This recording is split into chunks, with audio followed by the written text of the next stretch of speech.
Vamos agora então para Best Practices. Significa melhores práticas. Então aqui a gente vai ver algumas melhores práticas, eu vou dar algumas dicas gerais para vocês, esses conteúdos aí do presente, tá?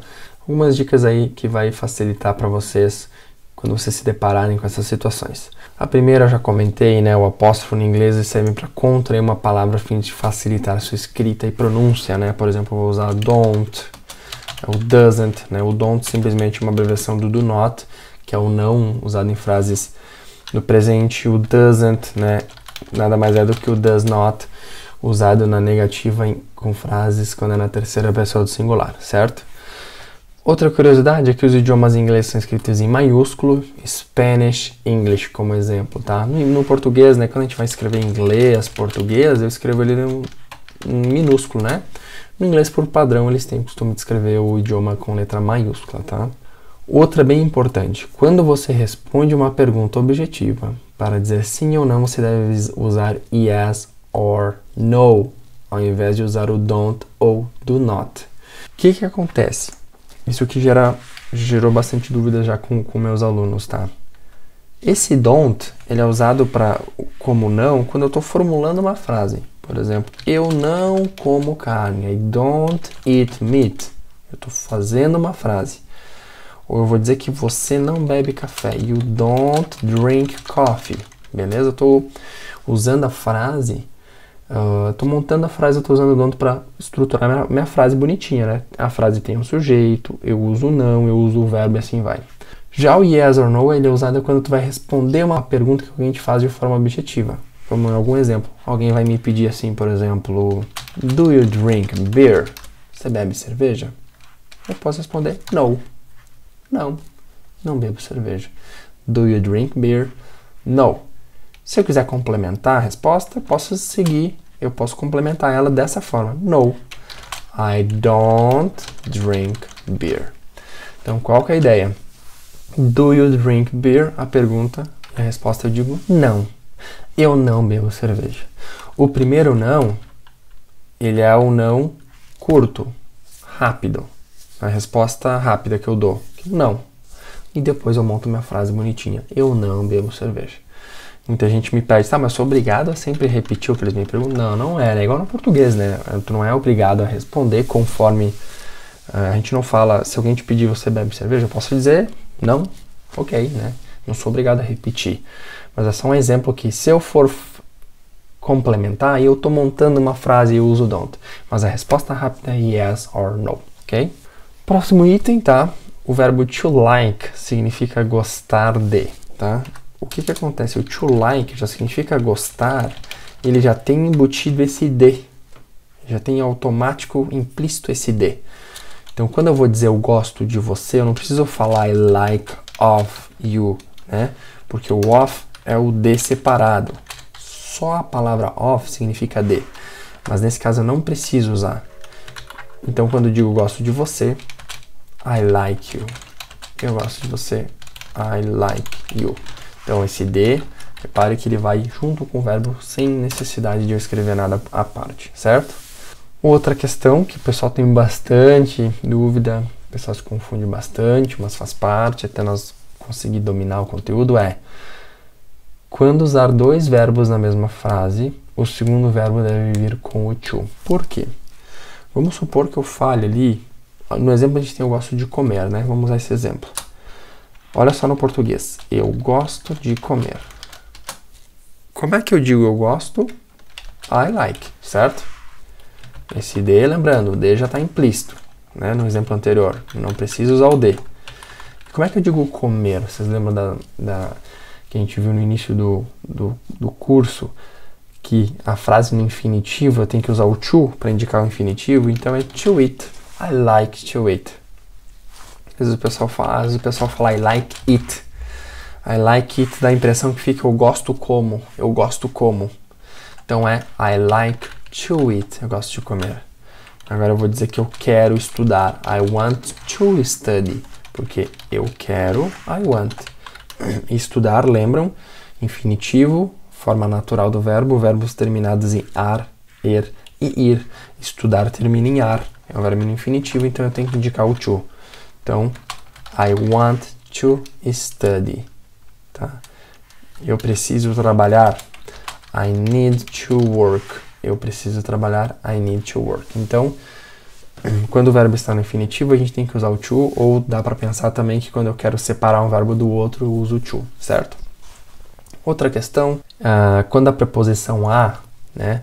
Lembra que a preposição a significa um ou uma, né? Quando a preposição a ela é seguida, ou seja, logo após ela vem uma palavra que tenha vogal, a, e, i, o, u, eu tenho que adicionar o n, né? Então, por exemplo, eu vou falar uma maçã, tá? Uma maçã. Então, quando eu vou falar uma maçã, eu tenho que usar o a, apple, certo? Porém, a regra me diz assim, ó. Quando eu tenho um a e a segunda palavra também é vogal, eu tenho que botar um n. Por que isso? É para pronúncia, porque pensa assim, ó. Vamos supor que eu vou falar que eu quero uma maçã sem o n. Aí ficaria assim, ó. I want an apple. I want an apple. Né? Eu dou essa travada, né? Lembrando que eu posso falar como a apple ou a apple, né? Depende da pronúncia. Mas nesse caso eu uso o n para separar e facilitar. I want an apple. I want an apple. Então essa é a maneira como eles usam para facilitar a fala, certo? Outra questão, então, é que o on, isso aqui é uma grande briga das preposições, tá? As preposições são bem difíceis do inglês, tá? Preposições são bem chatinhas. Eu diria que a coisa mais chatinha do inglês comparado ao português é as preposições. O que eu sempre falo para meus alunos é, tem que praticar bastante para saber quando usar cada uma, tá? E também, às vezes, tu trocar uma pela outra não é um grande erro, o pessoal vai te entender igual, tá? O que acontece, tá? O on ou on the significa em ou no. O in the também significa em ou no. E o at the também significa em ou no. Então são três formas de falar basicamente a mesma coisa que vai depender do que vem depois, da palavra que vem depois, tá? O on, porém, ele dá uma ideia mais de sobre. Exemplo clássico. The book is on the table. The book is on the table. Por quê? Porque o livro está sobre a mesa. Eu uso o on. O in, ele é também em ou no, mas dá uma ideia mais de dentro, tá? Por isso que eu posso falar the pen is in the box. A caneta está na caixa, está dentro da caixa. E o at, ele dá um sentido mais geral de lugar. Por exemplo, eu posso falar I am at the meeting. Eu estou na reunião, tá? O am a gente vai aprender mais pra frente, que é o eu sou, eu estou, o verbo to be. E aqui usa que eu estou na reunião de uma maneira mais geral. Para sentido de tempo, também existem algumas particularidades quando eu falo no mês ou no dia, mas isso também não é. Mais para frente a gente verifica essas questões, tá? Não é tão importante por um momento, tá? Outra dica é que o what significa o que ou qual. Lembra que ele pode ser o que ou qual, né? Pode ser qual o seu nome, ou o que você quer, ou qual livro você gosta, né? Então eu uso as duas. Um outro exemplo é quando usamos o every, né? Lembram que o every significa todos ou todas, né? Quando usamos o every, a segunda palavra não precisa ficar no plural. Então, quando eu digo every day, significa todos os dias. Mas eu vejo um erro que o pessoal comete muito, que o pessoal fala every days. Não preciso, tá? É como se fosse, é como ele já indica que é plural, não precisa usar, tá? Fim de semana, o pessoal às vezes tem um pouco de dúvida também, tá? A palavra weekend significa fim de semana, tá? Se eu quero falar no fim de semana, eu posso falar tanto on the weekend ou in the weekend. Eu já vi essas duas formas, tá? Mas quando eu uso no plural, geralmente é on weekends, tá? Então essa aqui significa no fim de semana. O in the também significa no fim de semana. E o on weekends é no plural, nos fins de semana. A minha dica é sempre assim, no início vocês vão ter que meio que praticar, vai ser um pouquinho de decoreba, mas depois vai se tornar automático, tá? No início é um pouquinho mais repetitivo, até saber a diferença, mas depois vocês vão perceber que vai soando de forma mais automática, tá? Pra ver como a preposição é chatinha, ó, pra falar na cidade, in the city. Lembrando que quando eu digo de preposições, eu tô falando desses caras aqui, né? O on, o em, o no, o para, né? Tudo isso são as preposições. Realmente que, né, que vem antes aí de um substantivo, outra palavra.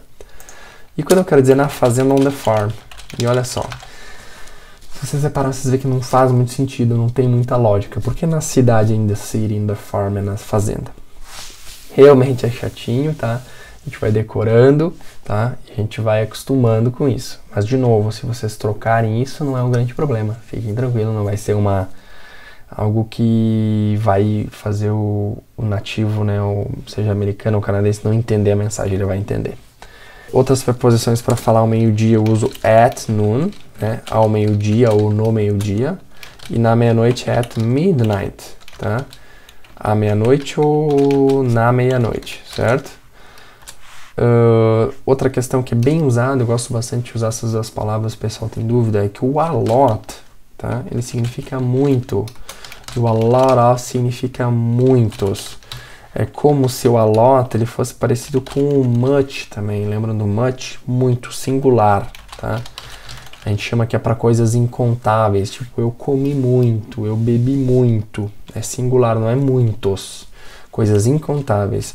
E o a lot of, ele é a mesma coisa do que o many, quando é plural, é muitos, né? Eu tenho muitos livros, ou eu comi muitos pastéis, usando coisas que eu posso contar, tá? E, por fim, eu tenho o to do, que significa fazer, e o to make, que também significa fazer. O to do e o to make, os dois significam fazer. Porém, o to do é mais no sentido de realizar. Realizar. Por exemplo, I do the homework, eu faço o tema, ou eu realizo o tema. Então, fazer mais de realizar é o mais usado. E o to make também é fazer, mas ele dá um sentido mais de criar, ou de montar, ou construir. Por exemplo, I make cakes. Eu faço bolos, porque eu estou construindo o bolo. Então, aqui a gente percebe aí algumas peculiaridades, tá, de palavras que parecida, mas de novo a prática indica. O do e make também tem algumas exceções que mais avançado é possível de perceber, mas de maneira geral o do é o realizar e o make é o criar, tá? Algumas dicas para te auxiliar aí, para fechar esse tópico do presente e até depois.